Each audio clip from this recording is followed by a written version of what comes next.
So, learning objective 4 introduces you to the intangible assets, which, as you know, are the last category on the classified balance sheet for assets. So, intangible assets, unlike your property, plant, and equipment, which have a physical quality to them, right? You can touch the building, equipment, etc. Intangible assets are rights or privileges or other advantages that a business can actually claim ownership of. Okay. And so, for example, one of the first ones listed here is a patent. And a patent is the government recognition that you are the owner of an invention, right?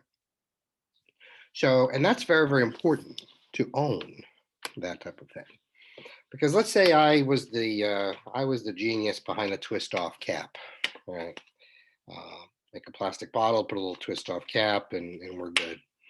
Well, if this was my invention and I applied for a patent, and the government, and this is the U.S. government, um, authorizes and approves that I am the owner. This is official government ownership, that I am the inventor of this, which means now I can sell my invention to all of any beverage company that wants to put their liquid in a bottle with a twist off cap. And in return for them using my invention, they're going to pay me a particular fee or royalty on every single bottle with a twist off cap that's used. So it can be extremely profitable, right? I can base an entire business based on a patent. And thus, patents are very important intangible assets. We're going through a period of time now where a lot of companies are making, and developing vaccines for COVID. Each of those particular vaccines will have its own patent. And that patent guarantees ownership of that particular vaccine, same thing with drugs, to the company that created it. And thus, they're the only ones who are legally able to sell it.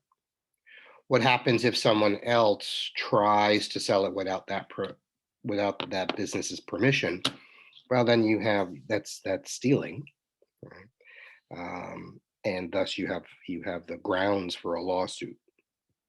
The most important part of this recognition of intangible assets is, and saying you can own something like an invention or words of a song or lyrics or the big M for McDonald's, you can own those things, is because it's legally you can defend it in court. We are, the basis of the law is about private property and private ownership. And so, because the legal system recognizes ownership of various things, that provides a legal basis for any type of recovery of loss. If you were harmed because someone used your stuff without permission and they made a profit from that, that's the harm. That's the harm. You have a right to sue to get reimbursed for that. So it's very important to understand that these might just be pieces of paper saying you own this, but that piece of paper represents ownership that gives you a real legal advantage as a business. And thus you can set up a business around these types of things. Copyrights are also, we're going to go through all of these in a little bit more detail, but these are very common types of intangible assets. Copyrights are the same. Again, it's a recognition, a government recognition that you're the owner, right? So whether it's a piece of software or a video game that's copywritten, you have the sole ownership right of that. No one can sell that game or copy that game without your permission. That permission usually comes in the form of a fee. And so that's important to know. So when a company actually builds a business around an intangible asset, and some of the biggest companies do. Apple. Apple's built this entire business on patents, right, for the most part, because they own. Right, it started with the inventions. Right, they own the iPod, the iPhone, right, the Mac, the MacBook, etc., and it just sort of goes from there. All of those particular patents give Apple the exclusive right to build and make and sell that product. Nobody else can, right? Which is why Apple is as large as a company as it is today. It's really the patents behind that that allowed them to do what they do. The same thing with Google, whether it's a search engine or Fair Isaac to do a FICO score. They have a algorithm that they own that creates the FICO score. These are intangible assets in which they've built a business around. So it's critically important that you understand what a role intangible assets play in business today. Okay, so let's take a look at each one a little bit more individually. First thing is just like property, plant, and equipment have useful lives, intangible assets either have a limited life or an indefinite life. Okay. And so a limited life would be, well, I'll go back to Apple. Just because they have the patent and they own the patent on an iPod, doesn't mean they want to keep defending it, right? I mean, it's who has an iPod now. It's been all incorporated in all the other technology that they do. So, does that patent really have a very long life? If they built the iPhone 12, I mean, how long lived is that going to be before something else is going to take its place and Apple's not going to want to build it anymore? So if they have products that are along that line, that they have a limited life, they're going to state that. And thus, unlike property, plant, and equipment, which is subject to depreciation, intangibles are subject to something called amortization. And so for certain intangible assets that have a limited life, you will see what's called an amortization expense and accumulated amortization. That's how it works for an intangible asset. But only intangible assets that have a limited life. So certain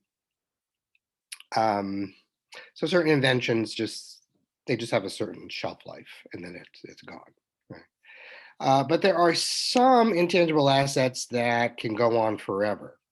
The golden arches of McDonald's, the Mickey Mouse ears of Disney, and the castle in the background, the letters NFL, right? They live on for a long period of time. So all of those are owned by the individual organizations, and so those assets would be intangible assets that have an indefinite life, and so there's no amortization on that whatsoever. Okay. All right. So first things first, as I was talking about earlier, a patent really is an exclusive right to manufacture, sell, or control an invention. They usually go for periods of 20 years. You can renew that if your invention is quite unique. Oftentimes, it's not. Like I said, there's no need for Apple Computer to renew its patent on the iPod from the 1980s, 1990s. I don't even know when it came out. But there's no need for them to renew it because it's not like it's worth anything at this point in time. This is very true for drug companies. Patents are provided to drug companies that make make unique drugs, including these vaccines. Those are good for 20 years. Drug companies cannot renew the patents on their inventions After the 20 years, the patent expires on the drug, and thus anybody can manufacture and sell it. So that's why there's a difference. You'll hear about that from your insurance company, health insurance. Well, get the generic drug if you can. Well, a generic drug is simply a drug whose patent is expired, and thus anybody can make it, and thus the price is very cheap. But when you get a brand name drug, well, that's because the patent is still in place and no one else can make that particular drug, and so you're basically stuck with the manufacturer that has a monopoly in a certain drug in some cases, and that's why this is probably one of the biggest reasons we have the highest drug prices in the world, is because this patent for certain drugs just creates a natural monopoly in the drug.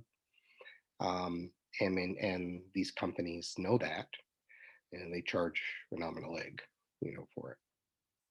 Um, Patents are going to show up on the balance sheet based on any legal fees you needed to do to create and make the patent yours.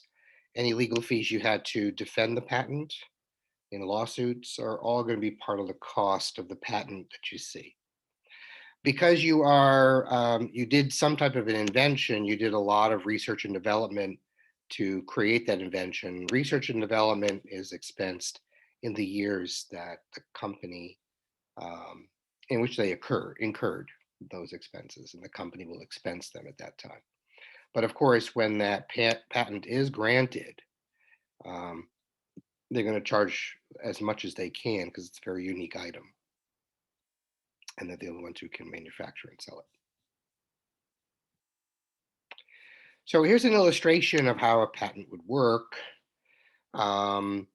In this case, you have a company called National Labs.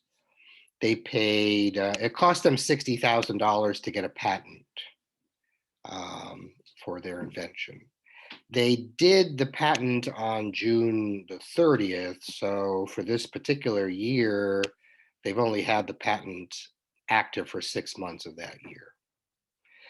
The useful life of the patent is going to be 8. So this patent has a limited life. They think after 8 years, it's really not going to be something they're going to be pursuing, even though they own it. Just because you own something doesn't mean you're going to make it. Like I said, with Apple and the iPod, it doesn't make any sense for them to make it anymore. No one's going to buy it. So, but they still own the patent. It's just not something they want to pursue. So the annual amortization expense over 8 years is $7,500 per year. But because they actually, this happened on June the 30th, and they're closing their period December 31st, they can only expense 6 months of the patent. So their amortization expense for that particular year is $3,750. But that's how easy it is to do. It's very much like a straight line depreciation method. But that's about it. So again, as I mentioned, research and development is a real important part of how companies are creative, right? That's really the wonderful thing about the United States is we have more and more inventions coming out of our country still than any other country in the world, and that's because we have exceptional and really good R&D. We have good science, we have good engineering, we have good technology, mathematicians to other technicians that make all this stuff happen. And so these expenditures are expensed in the year that they're incurred, but they do allow the company to create new products in which they will get a patent or a copyright for. Sometimes they're creating processes or other types of things, but these are just par for the course. If you're a company that's worth, if you care about being competitive in the future, you're going to be doing a lot of research and development in this case. Copyrights are very interesting because it provides the owner with an exclusive right to reproduce and sell a piece of work. You'll see this quite often in entertainment and publishing. So whether you created a movie or a song, um, or a book or a play or a piece of artwork, um, this is where this is going to have a big effect. It also is big for software and say characters. You create a Disney character, you're going to get a copyright on that, so you can own it. That's well, Disney's going to own it, but if the company creates a character, you're going to get a copyright on that. So this is good because it actually lasts for the entire life of the creator once it's granted. This is something that, again, you apply for. And not only do you own it during your life, but you own it 60 or 70 years after you're dead. So Michael Jackson is still making money.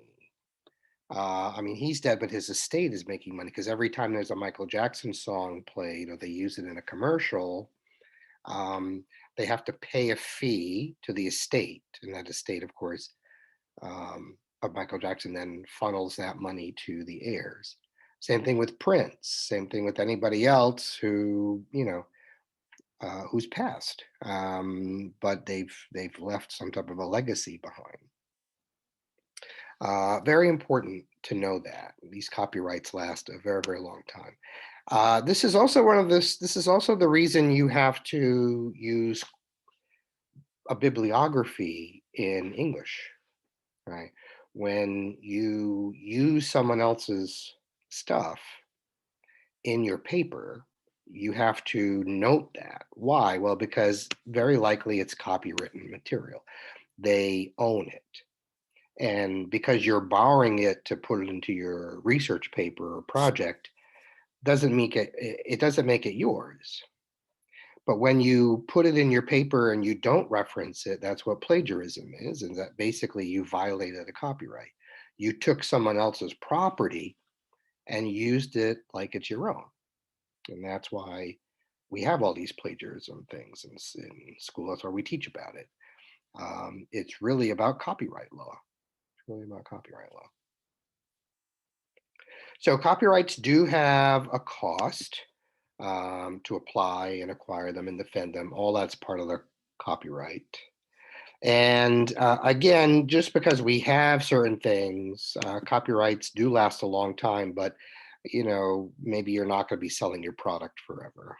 And so you might need to create a useful life for that particular product and amortize the expense. Copyrights are very big. I think you might have heard this song in the past. Everybody get up.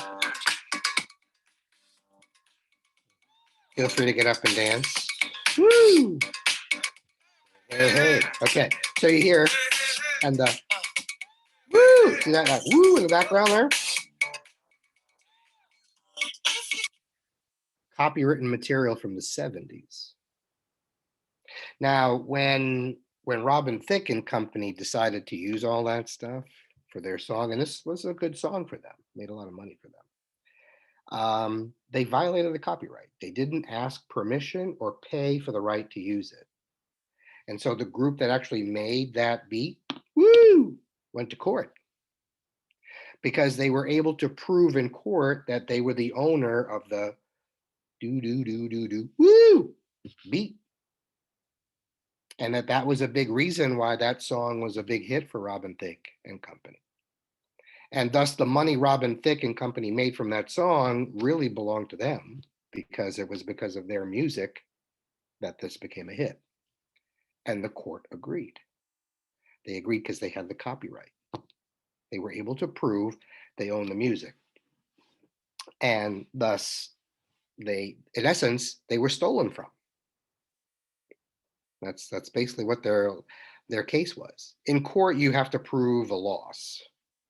And so in this case, you can prove a loss by saying, look, someone took my music and made money from that. And I own the music, and I did not give permission for them to use that. So they made all that money. So that's my loss. because they stole it to use money, to make money from. And that's what the court can fix. The court can fix if you can prove a loss. That's why all these intangible assets are really important. I'm going to show you some more stuff as we go that's really crazy stuff, but it is the way the world is, right? So be careful. Be careful out there. And a lesson, my son, when he was 16, I mean, he's 20 now, and he's still doing it. He wanted, of course, like every other 16-year-old, be a rapper or another singer, right? Who doesn't want to do that? I still fantasize about it now. But anyway, but my Mike Doggy Dog days are over. So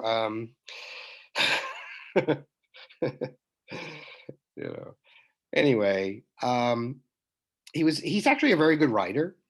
I'll give him that. He can't sing, so in that sense, like father, like son, and but he's a very good writer. And he says, I'm working with this producer to put a beat, and I'm like, whoa, whoa, whoa, whoa, whoa. What if they take your stuff? What if they like your lyrics? What if they think they can use your lyrics and actually make a song out of that? Oh, they wouldn't do that. I'm like, oh, son.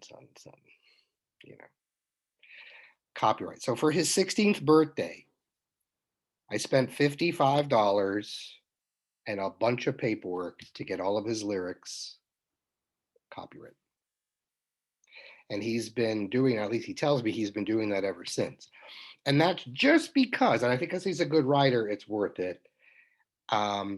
Just because if this ever happened, he would have a basis for a lawsuit, because he would be able to prove in court, hey, those are my lyrics.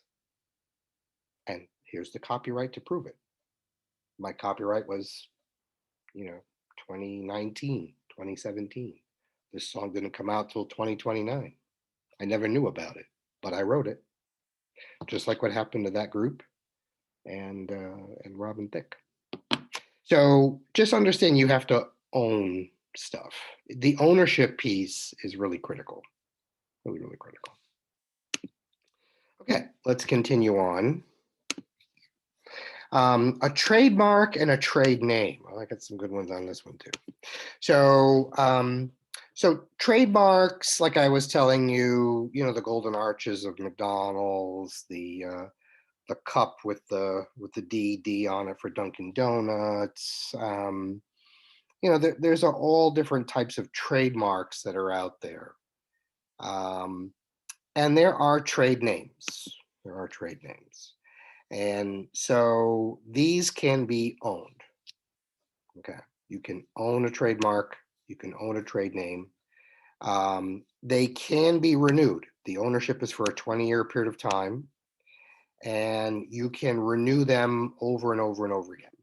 Okay, so the big M for McDonald's, the other types, the big C for the Coca-Cola type of thing. All of these are trademarks and trade names, and they can renew that over and over again. So because they can renew it over and over again, they can't amortize it. It has an unlimited life. It's not like it's a limited life. It's unlimited. This is also true for singers, and I'm going to show you what happened with. I'm going to have to stop here and go to another. What happened with Keith Urban? Do you know Keith Urban? You've heard about Keith Urban? Did I tell you this before? No. Okay. So Keith Urban is a country singer, as many of you know. And Keith Urban is not just his name, but it's also his trade name. So, which means that people know him as Keith Urban, the singer. Now, just because someone else has the same name, Keith Urban, they have to be careful how they use it. And this particular story is a little bit on the older side, but Keith Urban, the country singer, had to file a lawsuit against a painter from New Jersey whose name happens to be Keith Urban. Okay. Now, he didn't sue him because he has the same name. He sued him because Keith Urban, the painter of New Jersey, had a website, keithurban.com domain. And that violated the federal trademark laws of the real Keith Urban, who makes a living as Keith Urban, the singer. Everybody knows, or a lot of people know Keith Urban, the singer. I don't know who knew about Keith Urban, the painter from New Jersey. Okay.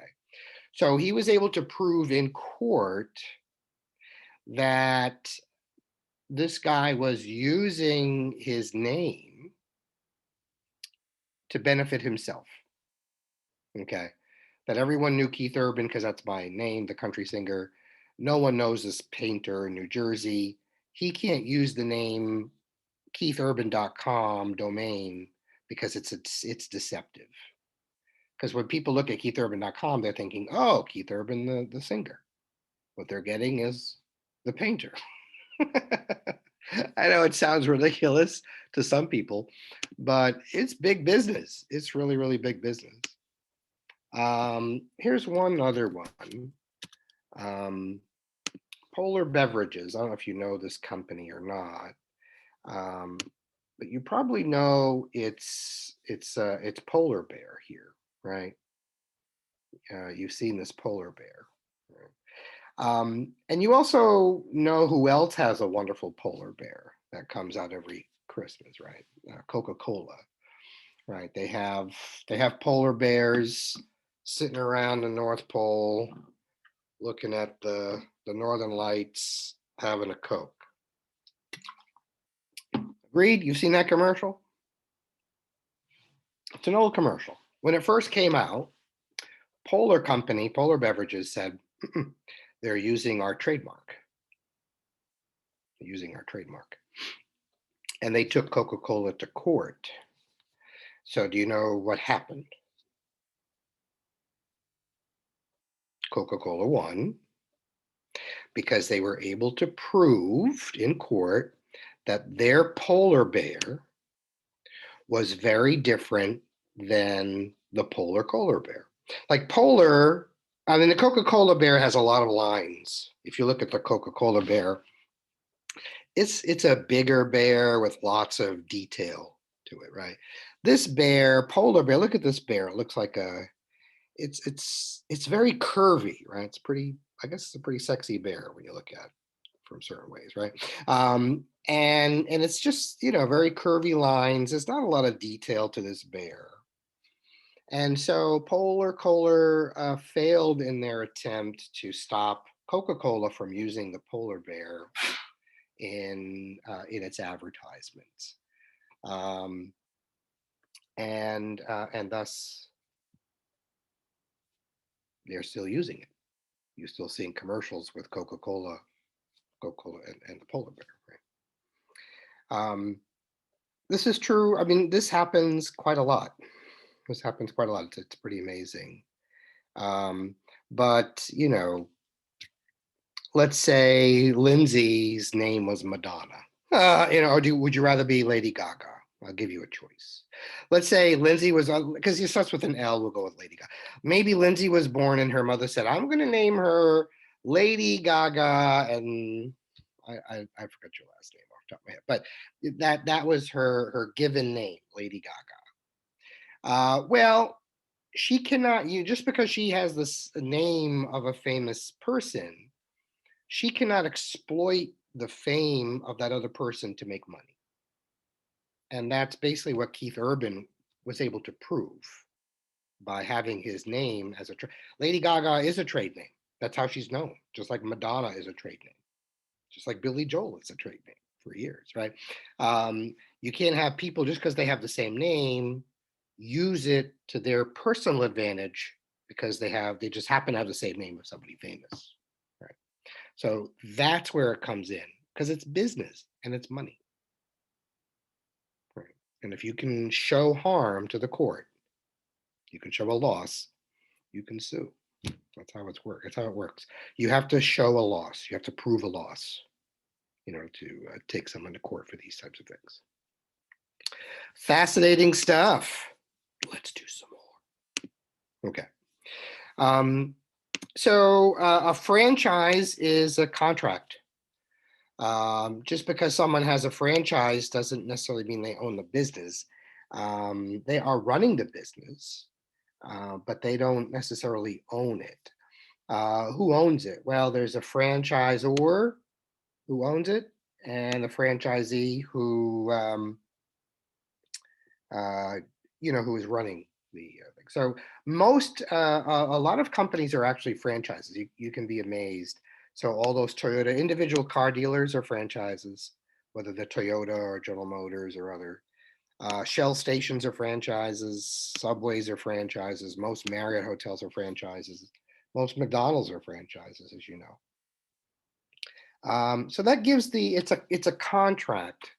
The person who's entering into the contract is agreeing to use exactly the same messages and things that made the company famous in the first place.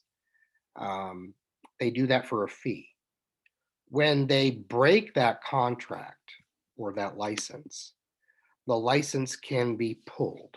That's what happened to our friends at Golden Corral, Poughkeepsie, which was corralled a couple of times, right? It was opened and closed, opened again and closed.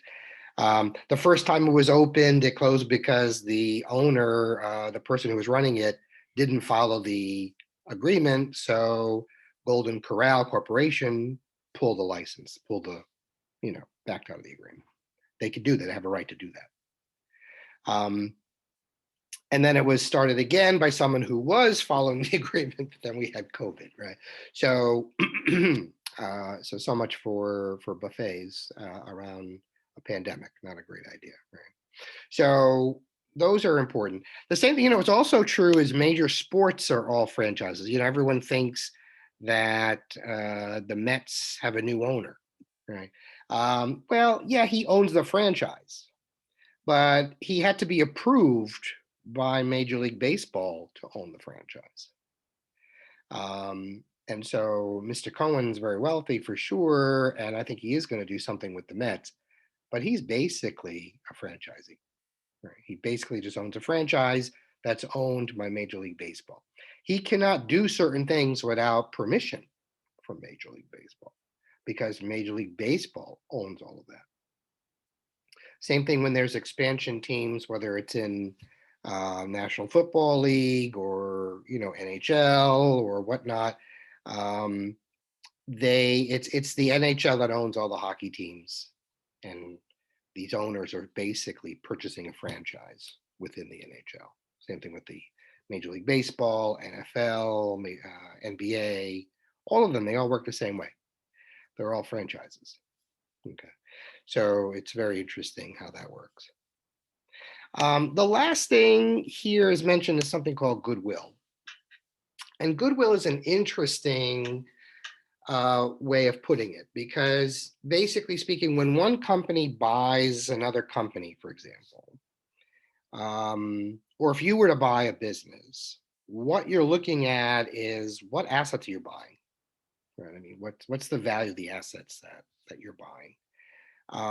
Because that's something that we all have records of.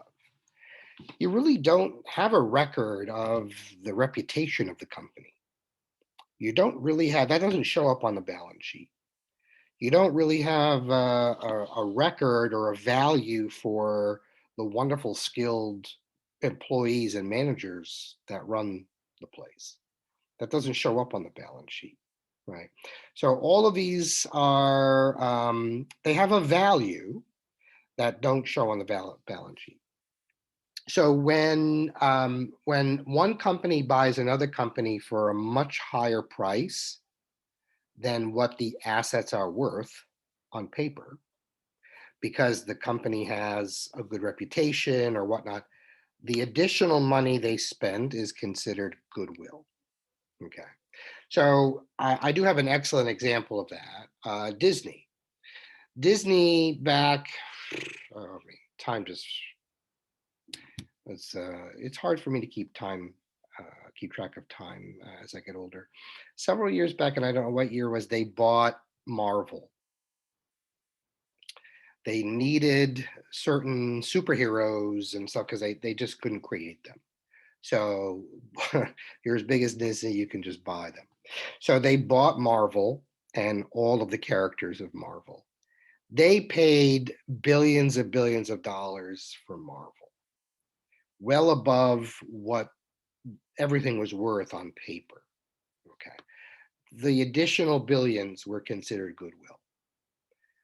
Really, within a couple of years after they purchased Marvel, they went out and they bought Lucasfilms. They bought all the Star Wars characters. And they, again, paid a lot of money for that, well above what the characters and the companies were worth on paper. All of that extra is goodwill. And that happens. And that happens. So, do it exercise number 4 is basically just matching the term with the stuff. So it's really, there's not much of any accounting here. It's more, do you understand the terms? That's basically learning objective 4 in a nutshell. So I'm going to take a quick break, come back to our group and ask if there's any questions or comments, or did that go okay? Was it interesting to anybody? It was super interesting to me. I've loved this. I actually had a question about copyright law. Like in the example that you gave, like how do they determine how much money goes to the original company that or I guess the original group that they stole the music from? Because they didn't write the whole song. Like how is it determined how much money goes to them? I couldn't answer that question off the top of my head. I know that case, I mean, you can read about all the cases because anything that happens in court becomes part of the public record usually. So, and business articles are written about interesting lawsuits like that.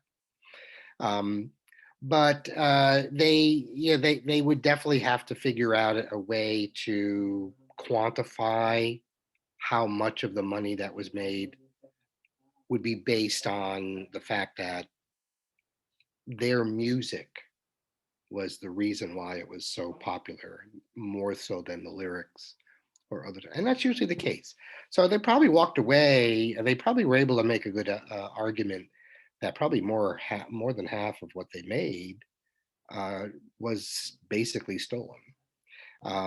Again, you'd have to look up the real details of the case, but it is interesting, and this is happening more and more. The It problem got me is, thinking about an example that I've known about since I was a kid, from a while ago, but when Queen sued Vanilla Ice for Ice Ice Baby, because literally the entire song is just a ripoff of their song. So it got me thinking about that. It was like, well, there's that example where it's like the entire song, it was just a ripoff of Queen, but then with this example, just that one little segment. It's a perfect example. Yeah, no, it's a perfect example, and it's because, and the reason the lawsuit is there is because the property is yours. You can prove the property is yours, and someone else used it to make money. So that creates the loss. That's the loss.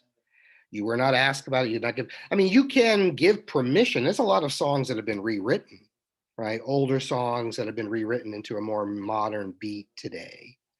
But they often go through that process of permission, which is usually a fee. I mean, usually you can do almost anything for a fee. That's what it really takes to get a signature that yes, you can do this. I will sign.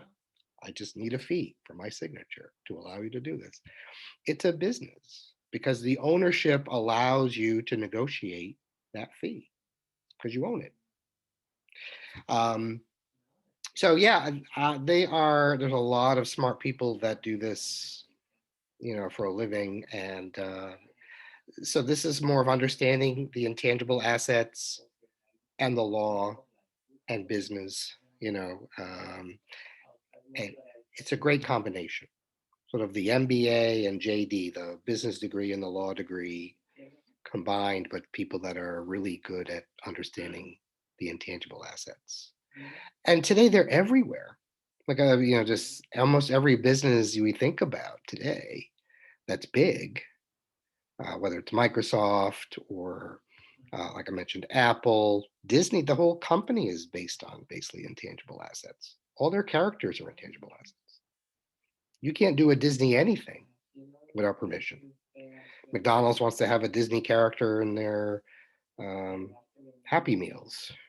Well, they got to make Disney happy first, and that's basically it's going to be a little bit more than a burger and fries, I'll tell you. So that's basically getting permission to do that. Mattel, before they can make a Disney character and put it on the shelf, that has to have permission so they can make the dolls that go on the shelves and so forth.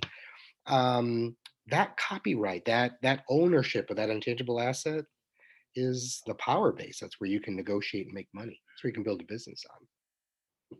And I don't know if you actually ever watch Shark Tank, but and Kevin O'Leary and Mr. Wonderful, the ball guy, right? He's really good at this stuff. He can pick a patent from a peck of pickled patents. He's really good at that type of stuff. He sees that value in, you own this because we can do more with this than what you're doing, right? And he's really good at seeing the value in that type of stuff. But you'll also, that's one of the things they'll ask all the inventors that you'll see on Shark Tank. Do you have a patent? In other words, do you own it? Is it an exclusive right given to you as the owner? Thus, we can sell it. So yeah, I mean, it's really important, because you build businesses around all this stuff. Anyone who manufactures anything has a patent because they had to invent it first. The invention piece is really, it's not, Americans lose track of, we've, over the last 20, 30 years, a lot of factory jobs have gone. Okay, those are the folks that make that shit. You have to create it and design it before you can make it. That's where the patents are. The creation process is where the patent is, because then you're creating it. Before you can make anything, it has to be created, right? So, and that's still here. That's still, that's still where America has a huge advantage on a lot of other countries, including China. We don't have the cheap labor that can put stuff together. That's fine. We have the ideas. We have the ideas. And that's what we need. We need more of that, right? So we have to be creative. And that's part of why, the country will still be able to tackle and handle the rise. When I was, younger, we were all worried about Japan and Germany. Japan was a bigger economy, and they were making better stuff than we were, and U.S. economy was down the tubes in the late 70s, early 80s, and woe was us. We're not worried about Japan anymore. We're not worried about Germany much. Now we're worried about China. I think the same thing's going to happen, and it's because of that, because of the intangible assets. We're exceptionally creative, and as long as we are, we'll have a competitive advantage over everybody. So you're right, Hannah. This is like super good stuff. And the fact we get to talk about it in accounting makes it incredible. For sure, right? All right, so let's continue. There's just a little bit left to do in this chapter, and we could talk some more later on. Learning objective 5. First, we are looking at a balance sheet, but it's a partial balance sheet showing your property, plant, and equipment and your intangible assets for the Coca-Cola company. Again, the trademarks, the franchise rights with bottlers, right? So, and Goodwill. Look how much Goodwill is. Every time they go out and buy something, they're really buying it. And they're paying a good amount of money for it. So it's going to show up there as Goodwill.